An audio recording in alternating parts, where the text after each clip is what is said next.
अस्सलाम वालेकुम स्टूडेंट्स, मैं हूं गजनफर इकबाल और आप देख रहे हैं एचआर स्टूडियो। बच्चों, आज हम स्टडी कर रहे हैं Debye Hückel theory of the strong electrolyte को। तो सबसे पहले हम इसके कुछ पोस्टुलेट्स को देखते हैं। नंबर 1 पोस्टुलेट ये है कि स्ट्रॉन्ग इलेक्ट्रोलाइट जो है वो the strong electrolyte is completely ionized at all dilution. ये पहला पोस्टुलेट है, strong electrolyte is completely ionized at all dilution. इसका क्या मतलब है? ये तो हमें पता लग गया। स्ट्रॉन्ग इलेक्ट्रोलाइट की जब आप डेफिनेशन करते हैं ना बच्चों, अब कहते हैं कि ऐसा इलेक्ट्रोलाइट, ऐसा सब्सटेंस जो कंप्लीटली आयनाइज होता है, अपने आयंस में कन्वर्ट हो जाता है, उसको हम कहते हैं strong electrolyte. At all dilution से क्या मुराद है? एट ऑल डिल्यूशन को समझने के लिए मैं आपसे कहता हूं कि आप कंसिडर करो, यहाँ पे ये एक बीकर ले लो, ये ऐसा एक बीकर ले लिया, ठीक है। मैं आपको एट ऑल डिल्यूशन की बात समझाना चाह रहा हूँ। आपने इसमें ना कोई इलेक्ट्रोलाइट ले लिया, से फॉर एग्जांपल आप एक कॉमन सी एग्जांपल लेते हैं, कॉमन सी एग्जांपल है आप NaCl ले लेते हैं। आपने 1 ग्राम इसमें ले लिया। अच्छा, 1 ग्राम को आपने 150 ml में क्या कर दिया? डिसॉल्व कर दिया।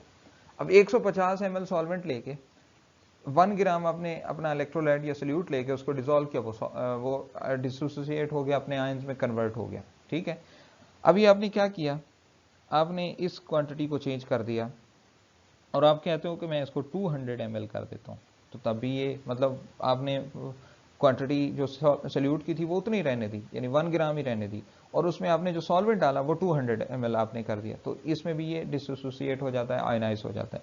इसी तरह से अगर आप इसकी क्वांटिटी को चेंज करके जो है वो 250 कर देते हैं, तो तब भी ये आयनाइज हो जाता है। इसका मतलब ये है कि strong electrolyte is completely ionized at all dilution. Strong electrolyte जो होता है वो हर डिल्यूशन के ऊपर कंप्लीटली आयनाइज हो जाता है। यहाँ से हमें ये चीज़ जो है वो बड़ी वाज़ेह हो गई, क्लियर हो गई।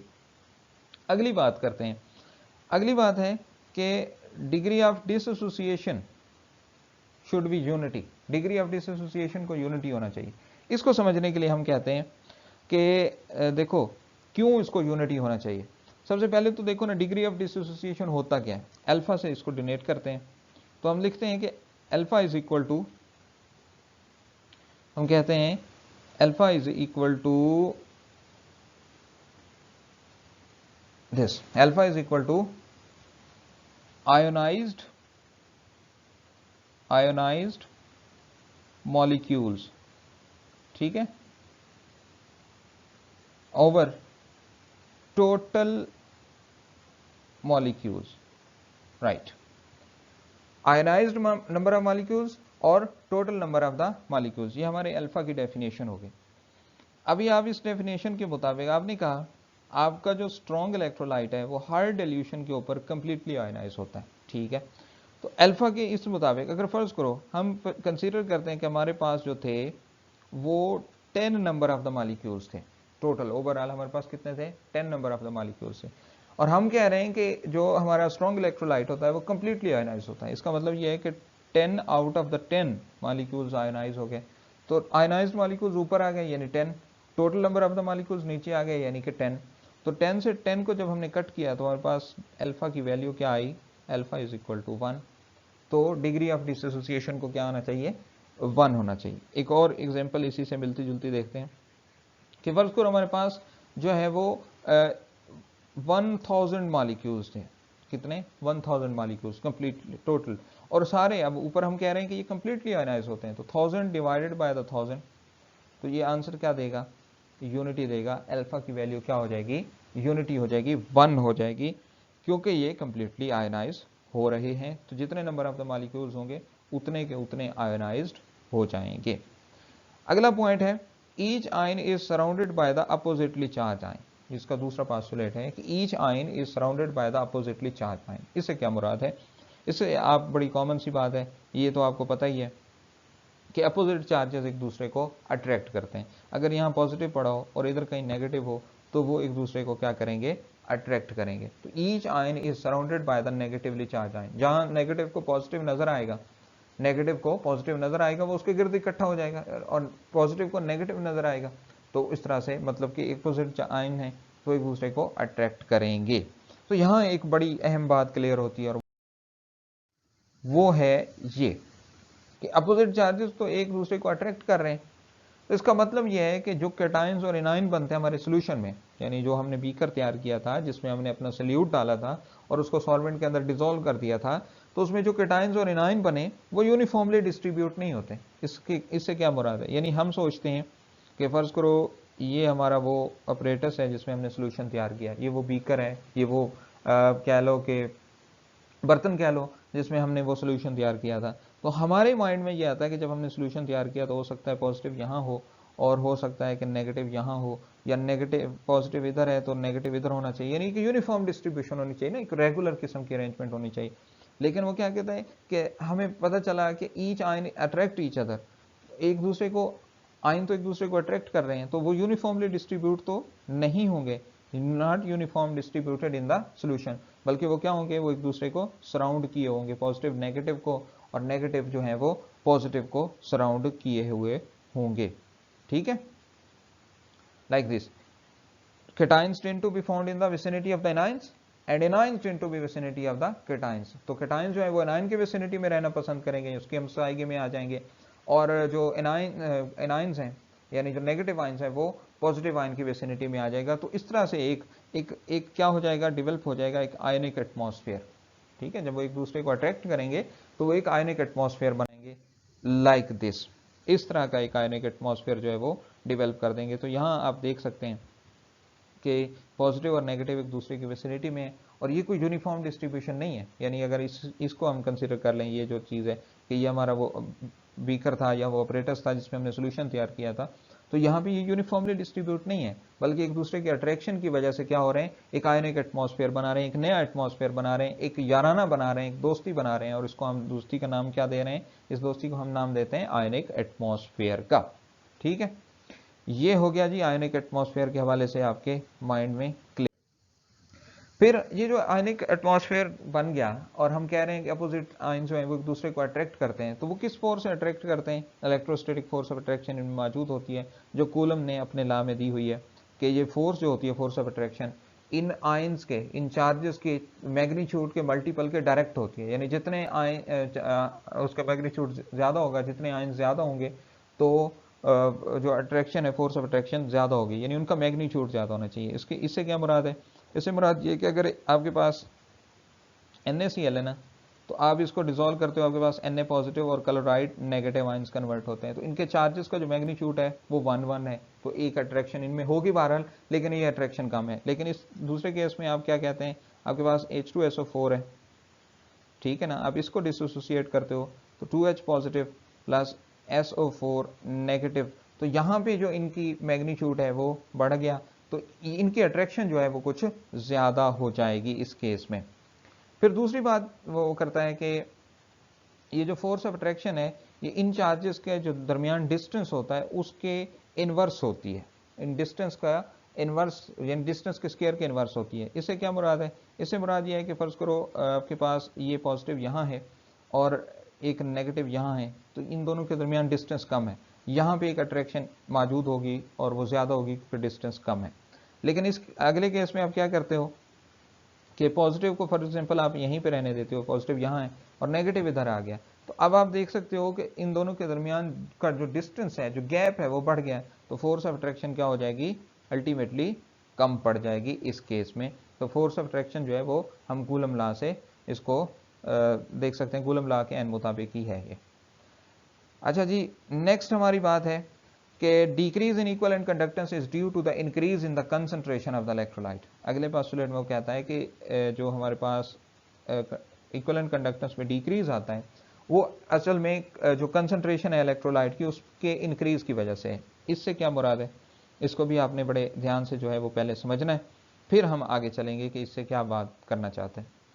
देखो, अगर फर्ज करो ये वही बीकर है जिसमें आपने अपना सोल्यूशन तैयार किया था, कर लिया, आपने इसमें क्या किया, पहले आपने कहा था कि हमने 1 ग्राम आपने सल्यूट डाला हुआ था, सल्यूट की क्वांटिटी कितनी थी, 1 ग्राम थी, ठीक है।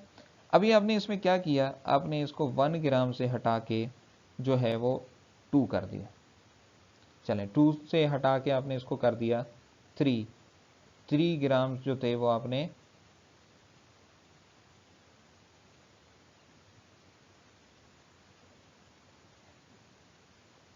लाइक दिस 3 ग्राम्स आपने कर दिया।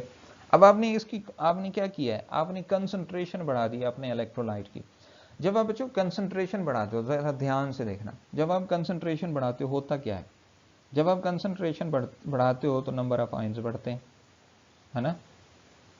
पहले 1 ग्राम थे, उसके आयंस कम होंगे, लेकिन जब आपने उसको 2 ग्राम कर दिया उसके आयंस ज्यादा हो गए, तो नंबर ऑफ आयंस बढ़ते हैं। जब नंबर ऑफ आयंस बढ़ते हैं तो उनके दरमियान क्या बढ़ती है, आपको पता है आयंस अपोजिट होते हैं, ऊपर अब 2-3 दफा ये बात कर चुके हैं, तो उनके दरमियान अट्रैक्शन बढ़ती है। जब उनके दरमियान अट्रैक्शन बढ़ती है तो वो एक दूसरे की दोस्ती में रहना ज्यादा पसंद करते हैं बजाय इसके कि वो मूव करें। तो जब वो मतलब जब आप नंबर ऑफ आयंस बढ़ाते हैं, जब आप अपने सोल्यूशन को कंसंट्रेटेड करते हैं, यानी उसमें इलेक्ट्रोलाइट की क्वांटिटी ज्यादा करते हैं, तो आप क्या बढ़ा रहे होते हैं, नंबर ऑफ आयंस बढ़ा रहे होते हैं। और नंबर ऑफ आयंस बढ़ाने से मुराद क्या होती है कि आप जो है नंबर ऑफ आयंस बढ़ाने से आप असल में जो चीज है वो है आप अट्रैक्शन बढ़ा रहे होते हैं, पॉजिटिव और नेगेटिव के दरमियान अट्रैक्शन बढ़ रही होती है। और जब अट्रैक्शन बढ़ रही होती है तो एक चीज स्टॉप हो जाती है, वो है मोबिलिटी। क्या चीज स्टॉप हो जाती है, मोबिलिटी। जो आपके आयंस हैं जिन्होंने मूव करना था उनकी मोबिलिटी स्टॉप हो गई, वो स्टंड हो गए, वो रुक गए। तो उनकी जब मोबिलिटी स्टॉप होती है तो इसमें से करंट का जो फ्लो है वो कम पड़ जाता है। करंट का फ्लो क्या होता है, कम पड़ जाता है। वो ज्यादा बहुत कम करंट कैरी करना शुरू कर देते हैं, क्योंकि चार्जेस ने करंट के कैरियर के तौर पर अमल करना था। इन्होंने जितनी जल्दी मूव करना था उतनी जल्दी करंट ट्रांसफर हो जाना था, लेकिन अब चूंकि आपने इनकी कंसंट्रेशन बढ़ा दी, कंसंट्रेशन बढ़ाई तो नंबर ऑफ आयंस बढ़ाए, नंबर ऑफ आयंस बढ़े तो मतलब अट्रैक्शन बढ़ी, फोर्स ऑफ अट्रैक्शन बढ़ी, क्योंकि अपोजिट चार्जेस एक दूसरे को अट्रैक्ट करते हैं। जब अट्रैक्शन बढ़ी तो वो तो एक दूसरे के पहलू में रहना पसंद करेंगे बजाय इसके कि वो फ्लो करें। तो जब मोबिलिटी स्टॉप हो गई, जब उनकी स्पीड कम पड़ गई, तो उनकी वजह से करंट का फ्लो क्या हो गया, कम पड़ गया। तो यही बात यहां पे लिखी हुई है कि decrease in equivalent conductance is due to the increase in the concentration of the electrolyte। जब इलेक्ट्रोलाइट बढ़ाएंगे तो कंडक्टेंस की वैल्यू कम पड़ जाएगी। और रीजन भी कि increase leads to the inter ionic effect, कि वो इंटर आयनिक इफेक्ट बढ़ जाते हैं, फोर्स ऑफ अट्रैक्शन बढ़ जाती है, जिसकी वजह से मोबिलिटी ऑफ आयंस कम पड़ती है और जो हमारी कंडक्टेंस की वैल्यू है वो अल्टीमेटली कम हो जाती है। अच्छा, फिर अगली बात इसमें कही गई कि जो रेशियो होती है कंडक्टेंस एट एनी डिल्यूशन और to the conductance at infinite dilution, वो स्ट्रॉन्ग इलेक्ट्रोलाइट यानी अल्फा की जो वैल्यू है वो स्ट्रॉन्ग इलेक्ट्रोलाइट के लिए हम इन दो रेशियो को फाइंड आउट नहीं कर सकते। क्यों नहीं कर सकते, सही वैल्यू नहीं देती, करेक्टली आंसर नहीं आता। फाइंड तो करते हैं कि करेक्ट आंसर नहीं आता। मतलब क्या है, मतलब ये पहले इस चीज को देखें, equivalent conductance at infinite dilution और equivalent conductance at any dilution, lambda v equivalent conductance at any dilution, और दूसरी चीज है equivalent conductance at infinite dilution. इन दोनों चीजों को देखें। देखो अब जब आपके पास वो वाला वही बीकर वापस लाते हैं, ये इसमें जब आप किसी भी डिल्यूशन के, मसलन 100 ml वाटर था और इसमें 1 ग्राम आपका सोल्यूट था, ये कोई भी डिल्यूशन है, तो यहां से एक कंडक्टेंस की वैल्यू हो, कंडक्टेंस का एक फ्लो और कंडक्टेंस की एक वैल्यू होगी, स्पेसिफिक होगी। अब इसी को आप क्या कर देते हैं, आप इसको इनफाइनेटली डिल्यूट करते हैं, यानी इसमें सॉल्वेंट डाले जाते हैं डाले जाते हैं डाले जाते हैं, तो ये इनफाइनेटली डिल्यूट हो जाता है, इसकी कंसंट्रेशन बहुत थोड़ी हो जाती है, इनफाइनेटली डिल्यूट। उस वक्त इसकी कंडक्टेंस की वैल्यू भी जो होगी वो एक कंडक्टेंस की अपनी एक वैल्यू होगी। तो वो वाली कंडक्टेंस की वैल्यू जो इक्विवेलेंट जो इनफाइनाइट डिल्यूशन के ऊपर है, उस इक्विवेलेंट कंडक्टेंस से जो किसी भी डिल्यूशन के ऊपर है वो कम पड़ जाती है। इस कम पड़ने की वजह क्या होती है, ठीक है ना, और ये डिग्री ऑफ डिसोसिएशन को भी सही से कंप्लीट नहीं कर पाती। तो हम कहते हैं कि ये जो वैल्यू है lambda v is much less than the equivalent conductance at infinite. तो ये क्यों कम पड़ती है, ये हमारे पास कुछ ऑब्जर्वेशंस हैं। एक जो पहली चीज है वो है एसिमेट्री या रिलैक्सेशन इफेक्ट, दूसरा हमारे पास है इलेक्ट्रोफोरेटिक इफेक्ट, और तीसरा हमारे पास होता है frictional resistance of the medium.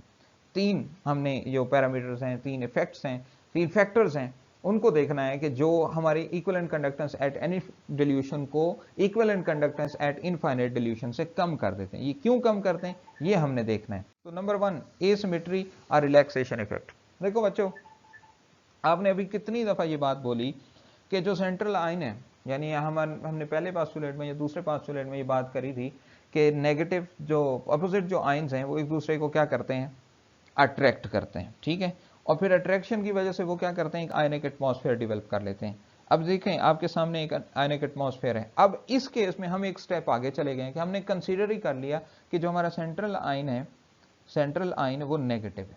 तो नेगेटिव एक साइड पे आ गया, उसके इर्द गिर्द बाकी जो थे पॉजिटिव पॉजिटिव पॉजिटिव, उन्होंने इसके गिर्द एक आयनिक एटमॉस्फेयर बना लिया। ठीक है, ये इस बात से तो हमें कोई इख्तलाफ नहीं था। हम पीछे पढ़ के आए थे कि जी अपोजिट जो आयन्स हैं वो एक दूसरे को अट्रैक्ट करते हैं, और जब वो अट्रैक्ट करते हैं तो उनके दरमियान एक अट्रैक्शन डेवलप होती है, एक आयनिक एटमॉस्फेयर बन जाता है। अब हम आगे स्टेप एक फॉरवर्ड होते हुए हमने कहा कि वो जो सेंट्रल आयन है वो नेगेटिव है, और उसके गिर्द जो बाहर उसके एटमॉस्फेयर में मौजूद हैं वो पॉजिटिव आयन्स हैं। हो गया।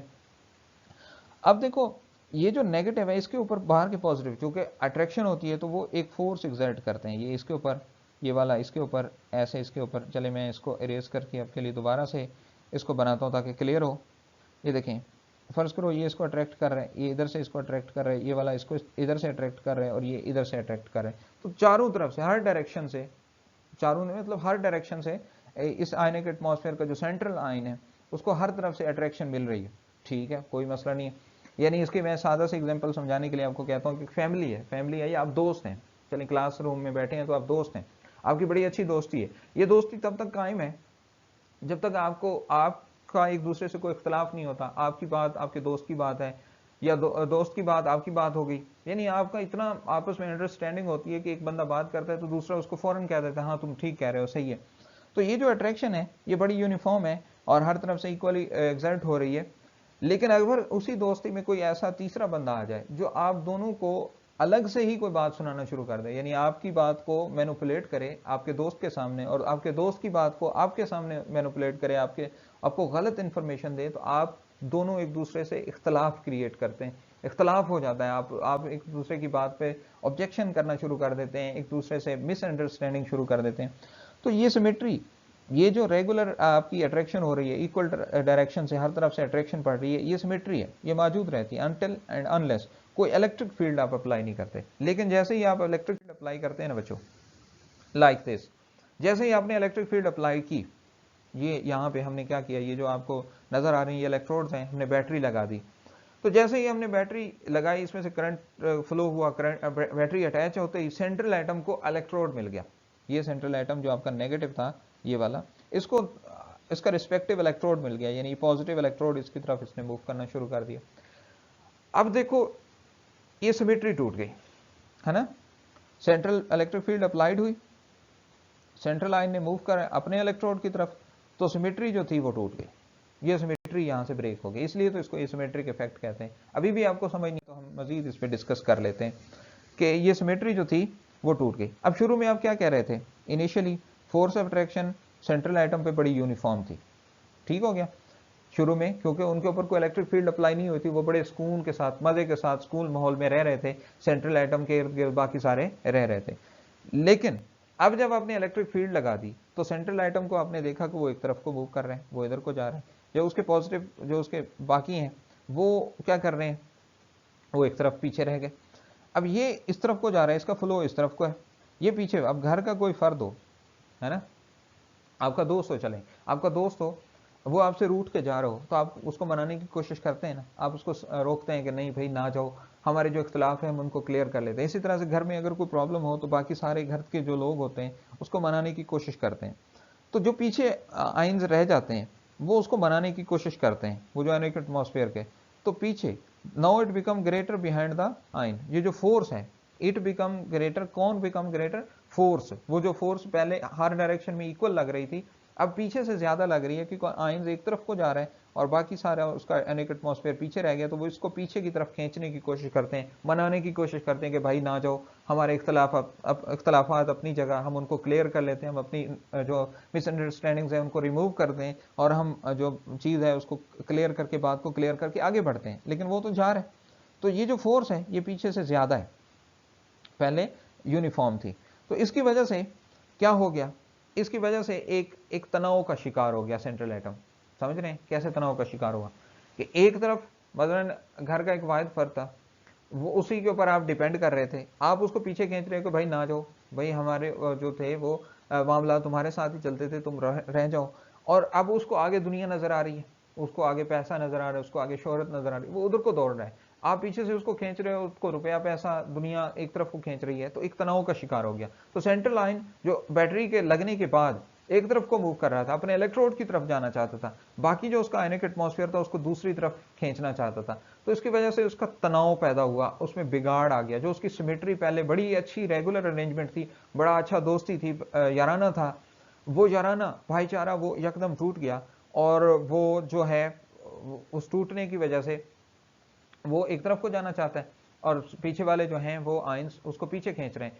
तो वो जाना जरूर चाहता है, बड़ी स्पीड के साथ मूव करना चाहता है, लेकिन पीछे वाले उसको खींच रहे हैं, तो उसके पल्लू को पीछे से पकड़ा हुआ है, तो उसकी मूवमेंट स्लो हो जाती है। जब उसकी मूवमेंट स्लो हो जाती है ना बच्चे, तो जब आयन बहुत स्लो मूव करता है तो वो कंडक्टेंस को उतना डिक्रीज कर देता है। अब आयन कम फ्लो कर रहे हैं, अब जब आयन कम फ्लो कर रहा है तो उसमें कंडक्टेंस की वैल्यू क्या हो जाएगी, कम पड़ जाएगी। ये एसिमेट्रिक इफेक्ट भी है। और इसने कंडक्टेंस एट एनी डिल्यूशन को क्यों कम किया, ये मैंने आपको समझा दिया कि आयन ने जाना था, उसने अपने इलेक्ट्रोड की तरफ जाना था, भाग के जाता, लेकिन भाग के जाने की बजाय पीछे वाले आयनिक एटमॉस्फेयर ने उसको रोक लिया, स्टॉप कर लिया। उस आयनिक एटमॉस्फेयर के स्टॉप होने की वजह से उसकी जो मूवमेंट थी वो स्लो डाउन हो गई, और इस स्लो डाउन बिहेवियर को हम एसिमेट्रिक इफेक्ट कहते हैं, और इसकी वजह से उसकी कंडक्टेंस एट एनी डिल्यूशन कम पड़ गई। ठीक है, इनफाइनाइट डिल्यूशन की बात नहीं कर रहा, क्लियर माइंड इट, कि माइंड में रखिए, जहन में रखिए कि मैं कंडक्टेंस एट एनी डिल्यूशन की बात कर रहा हूं कि वो क्यों कम पड़ जाती है। अगला है रिलैक्सेशन इफेक्ट। हमारे पास जो नेक्स्ट है वो है रिलैक्सेशन इफेक्ट। रिलैक्सेशन इफेक्ट यानी एसिमेट्रिक रिलैक्सेशन इफेक्ट, ये दोनों साथ हैं, इन दोनों के इकट्ठे पढ़ते हैं। तो रिलैक्सेशन इफेक्ट क्या है? रिलैक्सेशन इफेक्ट ये है कि जब आप कोशिश कर लेते हैं, पीछे मैंने आपको एग्जांपल दी कि आप अपने दोस्त को रोकने की कोशिश करते हैं कि रुक जाओ भाई, हमारे बहुत अच्छे दिन गुजरे हैं, बहुत अच्छा हमारा ताल्लुक था, रुक जाओ। उस ताल्लुक की बिना पे आप उसको रोक रहे हैं, लेकिन वो जा रहे हैं, वो उसने जाना है, उसने चले जाना है, तो जा रहे हैं, लेकिन आप फिर जाहिर है उसने आगे जाके एक नई दुनिया बसा ली है, तो पीछे आप नहीं बसाओगे, पीछे आप भी तो किसी के साथ दोस्ती करोगे ना, किसी तरह से आपकी जिंदगी ने भी तो चलना है।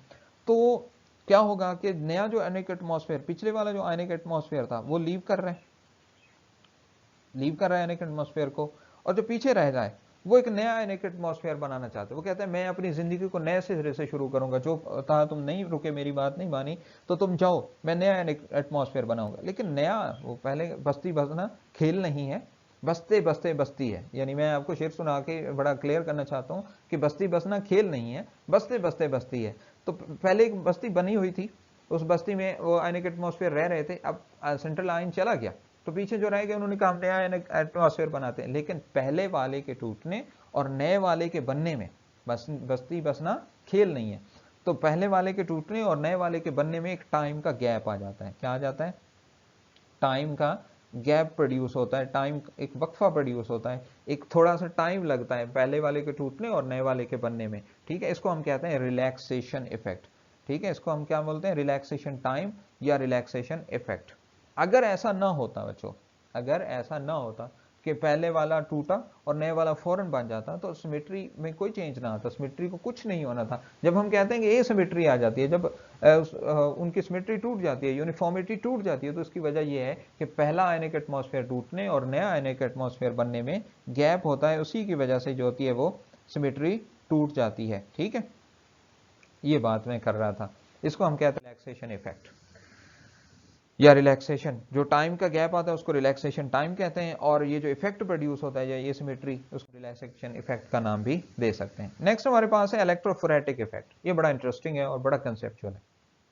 देखें, इसको समझने के लिए भी मैं आपको एक पहले एग्जांपल दूंगा, फिर हम इस पे बात करेंगे कि आप इलेक्ट्रोफोरेटिक इफेक्ट को क्या समझें या क्या होता है। ऐसे नहीं समझ आने वाला। पहले मैं आपको एग्जांपल देखें, अब वाटर एक साइड को फ्लो कर रहे हैं, आप उस वाटर के अंदर स्विम करना चाहते हैं, आप तैरना चाहते हैं, बड़े अच्छे तैराक हैं, लेकिन जितने अच्छे भी तैराक हों, पानी का फ्लो अगर एक तरफ हो, वाटर का फ्लो अगर एक तरफ हो, और आप उस फ्लो के अगेंस्ट जाओगे तो आपको फोर्स ज्यादा लगाना पड़ेगी। अब जब फोर्स तो ठीक है लगा लेंगे आप, हो सकता है आप बहुत ताकतवर है फोर्स, लेकिन आपकी मूवमेंट स्टॉप हो जाएगी। ठीक है ना, आप अगेंस्ट द फ्लो जा रहे हैं, लेकिन अगर आप जिस तरफ को वाटर फ्लो कर रहे हैं आप उसी तरफ को स्विम करना शुरू करेंगे, आप बड़ी इजीली जो है वो स्विम कर जाएंगे, बड़ी आसानी से जो है वो गुजर जाएंगे। तो कहने का मतलब क्या है कि आप स्ट्रीम के अगेंस्ट जाएंगे तो आप स्लो पड़ जाएंगे।